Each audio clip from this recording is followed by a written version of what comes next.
individuals. I couldn't find anything decent other than that.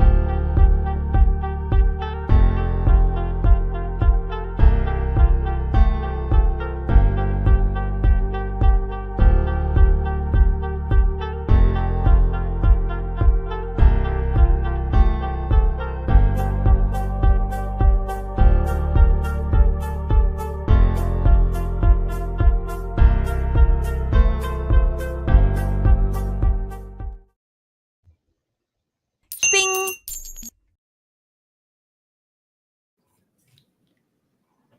Good morning, good afternoon, good evening to all of our live and those who will audience and those who will watch us in recording. We are here gathered for our AMA, the last day. Usually it's last Friday, but because of the Easter break, we're doing it a bit earlier. So it's our March AMA. We have a pretty big agenda ahead. We just gone through a list of questions, and it looks like there are quite a few questions that came in, which is excellent. We love to see that community has questions to us. They're more engaged. They want to know more about what's happening, and we're here to share this information with everyone.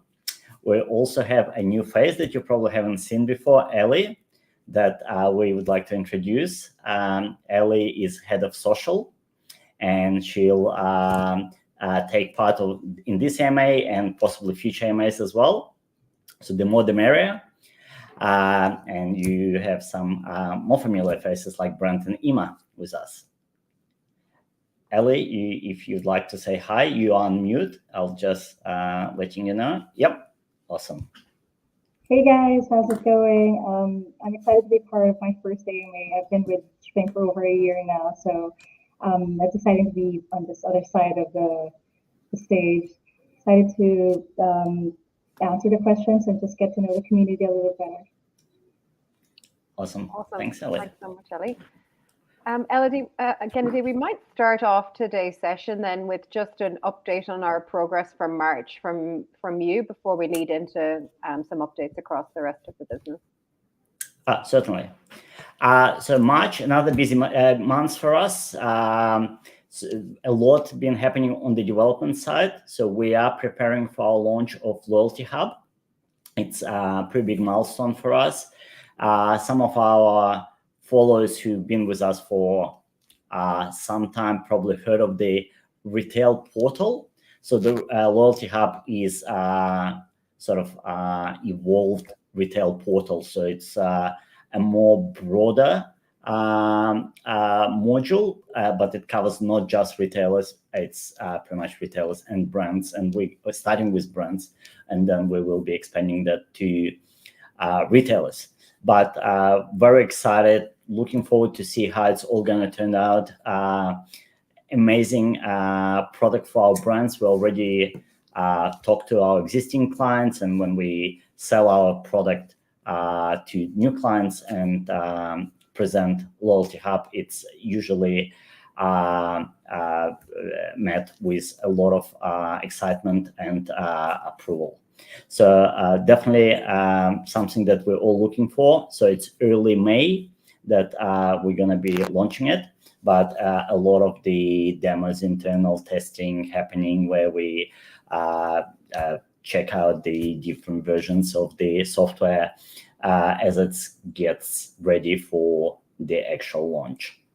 So that takes a lot of time for resources, not just from the dev team, but also us internally, because there are a lot of things that ideas have been born during the development where we say, okay, we need to implement this feature. It needs to be, and everyone wants those features to be implemented for the first version. So we need to make those decisions. Is it going to be version 1, version 2 of the release? But yes, that's was a big focus and still will be the focus for the next couple of months before the launch. And the other big items on our agenda for, once again, it's dev team and everyone else, is 3.0, the Shping 3.0, the new version of the app, where we're moving to Flutter as our framework from Xamarin, and a lot more features, much slicker UI, much better UX. So yes, a lot of work goes into the 3.0. It's sort of an ongoing project, so we've been working on it for, I think it's been in development for over 6 months now, and still in progress. We also, one of the big things that we are launching also for early May is activation of the AI model for receipt recognition. So we have mentioned that late last year, where we have trained our model to recognize receipts, a broader range of receipts. So the first 10 or 20 stores, we had to build a special templates to be able to recognize the receipts, to know where different fields are, what every character means. But then we built an AI model that's able to learn on all of the receipts that we're getting, and we're getting thousands of receipts from consumers, to be able to train itself to start accepting stores or receipts from stores that we currently haven't customized our templates.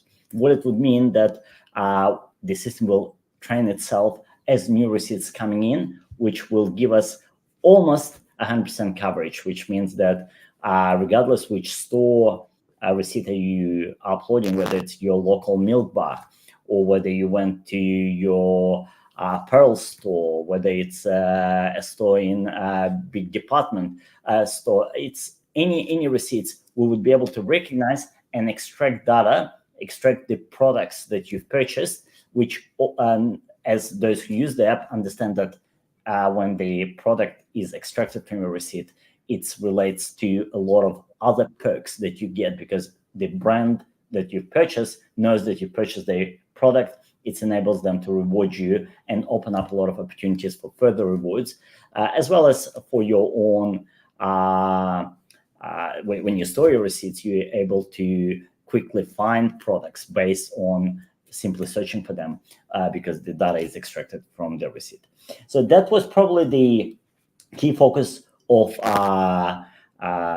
March. In summary, obviously there are a lot of other things that are happening. There is a lot happening on the sales side, improvement of the app, and so on. But that would be probably the sort of high level. Yeah, it's fair to say March has proven to be like a pretty robust month for every department across Shping. It's been impacting development to marketing, sales, our customers. It's been a really, really strong month for us. I might just give a little summary of how things have been playing out within the app itself as well.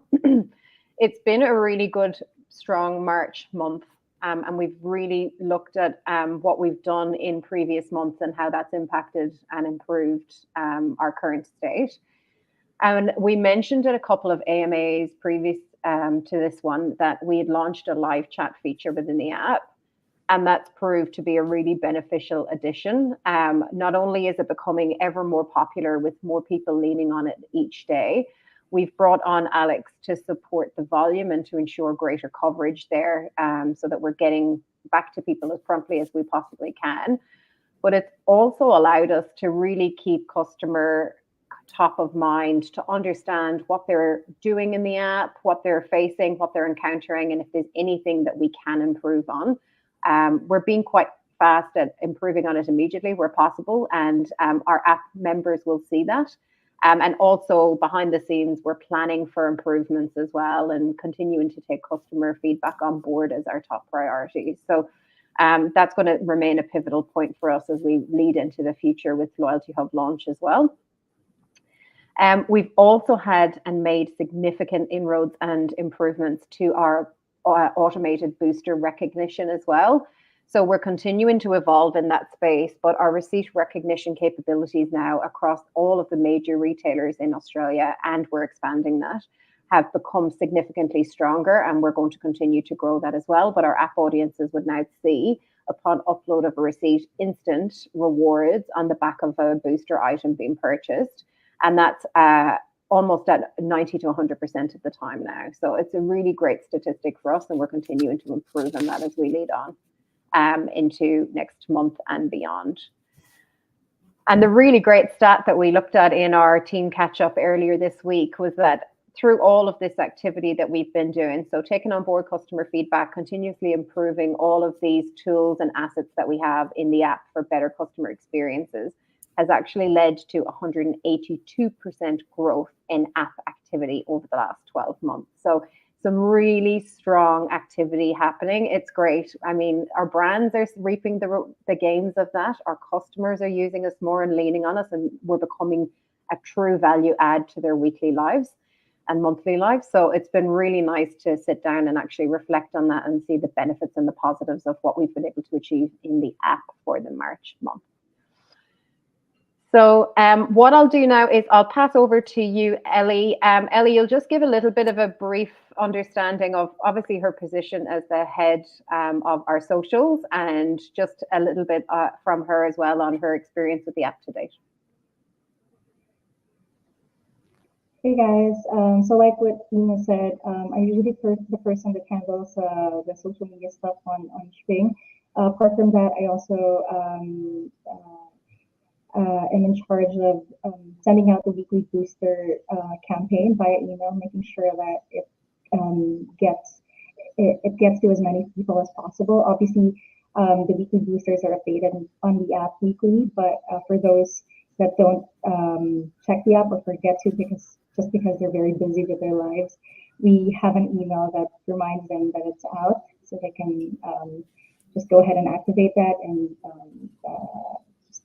get some savings and earn from those bargains. What else? I am also quite excited about. I know I mentioned earlier that it's been a year since I joined Shping. And one reason that I did is because I'm an avid shopper myself, and I'm very happy to be rewarded for things that I normally do, which is shopping. So it's nice to be able to get some cashback, some rewards from just uploading reviews of products that you already buy anyway. And I'm always online. I'm always doing online shopping. So it's but when I'm buying a new product, I always defer to people who have already bought that previously, and so reviews are very useful. So I think that it's an important feature on the app that we reward people who actually give quality reviews and put an effort to getting those reviews out for their fellow community members. Awesome. Thanks, Ellie. And looking forward to hopefully having you on future AMAs as well to share some updates on how we're tracking and our future plans on the social side of things as well. From here, Brent, I might hand over to you because obviously there's quite a lot of activity happening at the moment from a marketing standpoint. We're about to launch the loyalty hub that Gennady mentioned earlier. So with that comes a lot of website updates and updating of our suite of things on app stores and that as well. So I might lead over to you to just take everyone through how that's all tracking. Yeah, awesome. Thank you, Emma. Well, look, it's a really very exciting time right now with all the new product developments happening. I think, testament to Gennady and the dev teams are just like pulling it together and being so focused on making this new product come to life and in such a, quick time zone. And then the rest of our team sort of really working collaboratively on, actually making the rest of the, sort of machine behind it support it. So yeah, on the marketing front, it's been pretty exciting to get into the, sort of build out for the launch. Any new product launch, really requires some good marketing support. So particularly with the loyalty hub development, it is, a real value add for brands and a big value add for shoppers as well. And what that means for us is, we need to really think about how we're communicating that, what's the messaging, what's the language we're going to use. So on both sides, there's a fair bit of collateral that we have to develop and work that goes into it. So working closely with Ellie on how that all comes to life on social, but then also, just that sort of foundational stuff. So yeah, my focus has really been on getting the website to a position where, you know, it tells the story of the new world of the app that we're building. And that's some really exciting videos and content that we're creating around that. And then obviously everything around that that's sort of peripheral, like the App Store screens and, you know, any other content. So that's on the sort of consumer side. And then on the brand side, you know, making sure that we have all the support, you know, social ads and content that's going to go out when it launches, you know, videos to help communicate the concept, the sales presentations, like there's just so much that goes into it. And then also the, you know, website and various landing pages as well that are really going to drive marketers to a destination where they can learn about the new tool. So yeah, I'm super excited about Loyalty Hub, something that, you know, throughout my career I have always would have, you know, wanted a tool like this. So it's really fun to work on, you know, sort of help shape it and pull it together. And I think it's going to be really successful. And the feedback we're getting from brands already is, you know, it's really exciting. So yeah, great time on the marketing front, but still heaps to, you know, get done and get sorted. Awesome. Yeah. Thanks, Brent. Thanks, Emma. Well, what I might do then is lead into the questions, because Gennady mentioned earlier, quite a few have come through, and I want to make sure I allow enough time for us to get through those. Don't forget, you can send in some live questions too, if you would like. What I'll run through first is those that have previously come in advance of today's session. So the first one that's come through is, how long does a feature product stay within the app, and when should they appear? Gennady, I might pass that one over to you. So the feature products, I think they have 24 hours, if I'm not mistaken. Yeah, 48-hour countdown. Sorry. Yes, my apologies. 48 Maybe hours. I'll take that question. Yeah, you take this one. It's a 48-hour countdown in the app. We did look at 24 hours before, but it did seem a little bit too tight. And because some users use the app differently, some use it daily, some use it weekly, we landed at 48 hours being the correct optimal time for people to be able to see those features. The question on when they appear is nominal. So our algorithm showcases them to you dependent on your shopper style and your shopper behaviors and your shopper preferences. So to give you an indication, it would just all depend on what you've done that week and what you engage with and the products that you interact with as to what displays into your feature product timeline. So no set allocation on when they appear, because it's all dependent on your activity. But they do, once they appear, they stay for a 48-hour countdown. And once they disappear, you've unfortunately missed the opportunity for that particular month to engage and interact with that. So my recommendation and tips to anyone who comes through and chat that's a bit disappointed to have missed out is jump on, quickly check the app daily, and then that way you're not missing anything and you're capturing it all. So anything I should value add there? No, I just want to say I never actually tested beyond the first minute. That's why I don't know whether it's 24 hours or 48 hours. I usually open it straight away. You jump in and jump on them straight away. I love it. Well, hopefully that's what everyone does, so you don't miss them. Awesome. So the next question is the withdrawal limit on the app always going to be there, or is there a way to transfer all coins to an exchange? Again, I'll hand that over. Yep. So the idea of the withdrawal limit. So if someone is using the app on a regular basis and cashing out or withdrawing their coins to a Coinbase app on a monthly basis, they should never hit the withdrawal limits, because you can always, your withdrawal limits usually double of what you earned last month, obviously kept at the tier level. But if you use the app according to fair usage policy, you should earn within these limits. So therefore, you should be able to get it all out. But those who have forgotten to withdraw it on time, there is a limit. But an exciting new feature or new type of earnings that we're introducing with Loyalty Hub is anything that you earn as loyalty rebates. So, and we'll talk about the Loyalty Hub and how it's going to work in a probably next AMA closer to the launch or after the launch.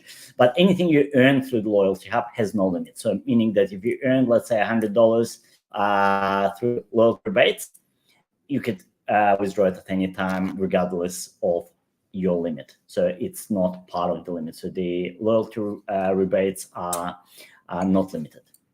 So that's and hopefully more and more earnings will come through that as well, which means that they're going to be a stream of rewards that are not limited, and those that are limited, the best way to go around it or not to have this issue is to withdraw monthly. Awesome. Great tips there, Gennady. I hope some of our app audiences are listening in so they can hear it hot off the press. Comments come in from JT. Thank you, JT. He said, love you all.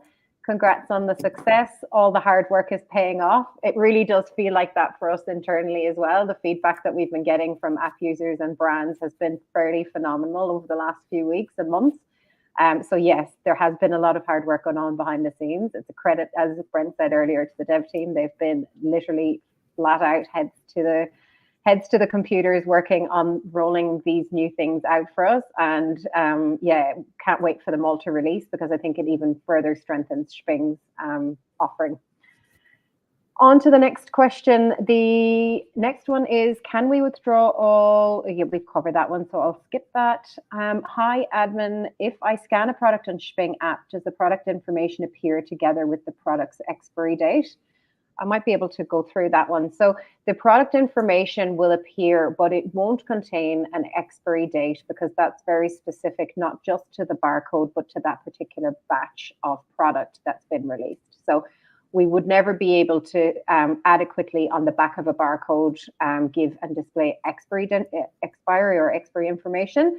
But we do display all other information like videos, reviews that are in there are generated by our community on the app, which is awesome to read other people's feedback and thoughts. But yeah, just that expiry on products, we just simply wouldn't be able to achieve on the back of a barcode. If I can just add to that. Yep. As Emma said, the barcode, the traditional barcode that you're all familiar with, it's not product specific. It's sort of SKU specific. But some of you have probably read some of the work we do with the IBM Food Trust. And as part of the traceability, there is a secondary barcode, which is a GS1 data matrix, which can be scanned, and the expiry date and all of the information about the product's origin all incorporated in that barcode. So through the scan of the secondary barcode, the product-specific information can be released. It's going to be only on specific products that are already implemented track and trace technology, that you would be able to get the other variable information on the product. But as Emma explained, the traditional barcode, or the term is the code is called EN13 or EN14 barcode. Those barcodes, they only carry the sort of a model number, SKU, or global trade item number, the more correct terminology here. Awesome. I think we've had this question every single AMA, but we'll ask it one final time maybe. Gennady, the question that has come in is the team planning on expanding to US markets? Look, we're more than happy to answer it even more than once, but definitely US is one of our target markets. As we've announced during our last year's AMA, the first two markets going to be New Zealand and UK. But US is definitely coming. We don't have a date yet, but as soon as we will, we'll definitely share it with the community. But yeah, US would be one of probably the largest market for us, and we want to make sure that when we expand to US, that we have all the learnings that we are getting now on these early markets for us. Awesome. The next question that's come in is, who are the brands partnered with Shping?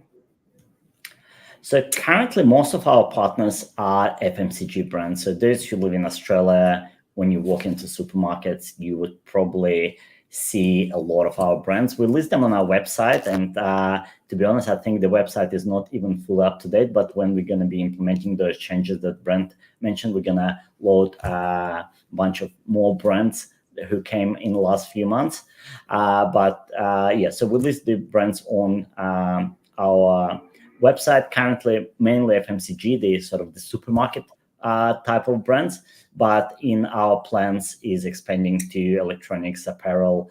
It's not that we cannot support them now, but most of the tractions we currently, our BDMs are focused mainly on the FMCG, only because we're still scratching the surface there. There is so much that we can achieve, particularly with the loyalty hub. It opens up a new sort of level of integrations with brands, but other sectors are definitely coming. So the vision for Shping is a universal rewards app, meaning that it covers all verticals, all areas. So therefore, you can use it on any type of shopping activity, regardless of what you're buying. Awesome. The next question that's come in is, hello Shping team, what is your marketing strategy for the UK and New Zealand rollouts? It's a very good question, and we probably don't have the answer to it yet, only because we are waiting for the launch of Loyalty Hub. Loyalty Hub could streamline a lot of the efforts we have put in Australia, and it could shortcut a lot of things for us. So we want to see the results of the launch of the Loyalty Hub, and that will, and then we'll refine our strategy for the New Zealand and UK. Awesome. And another question that has come in is, what country is Shping from? Australia. So our head office is in Melbourne, but yeah, so Australian company. Awesome. And unless more come through live, our final question for this session is, sorry, this is a bit of a long one. So did you consider to use barcodes on the receipts to scan using the app instead of uploading the receipts?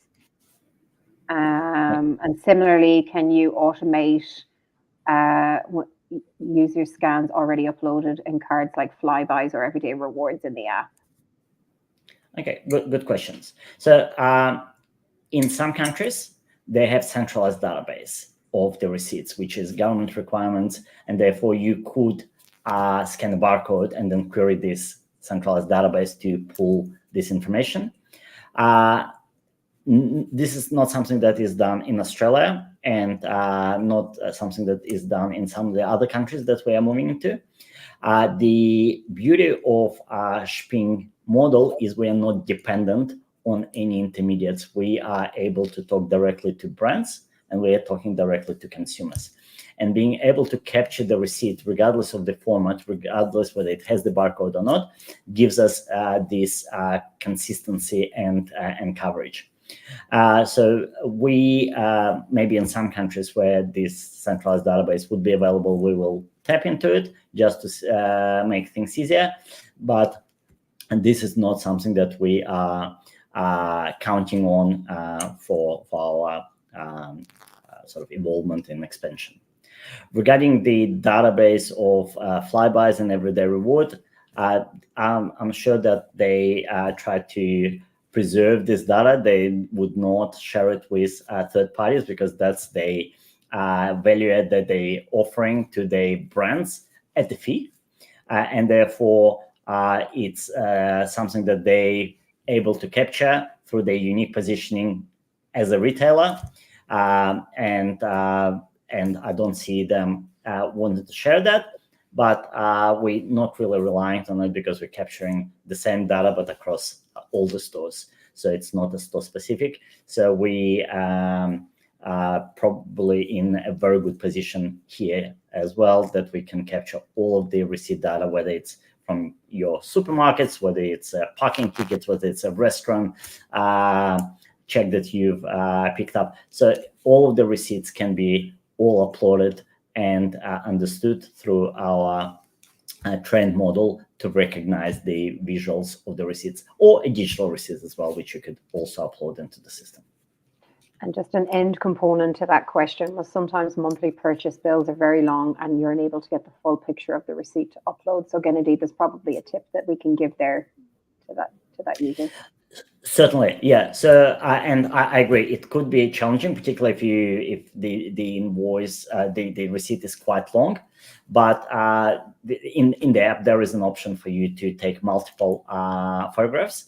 And I'll use this opportunity as a bit of a training. So when you do take them, make sure that there is a bit of an overlap. So if you took a section and then you're doing another section, just capture some of those lines from the previous photo, so there is an overlap. The system will remove them, so you're not going to get the duplicates, but it will be able to capture all of your products on the receipt without any gaps.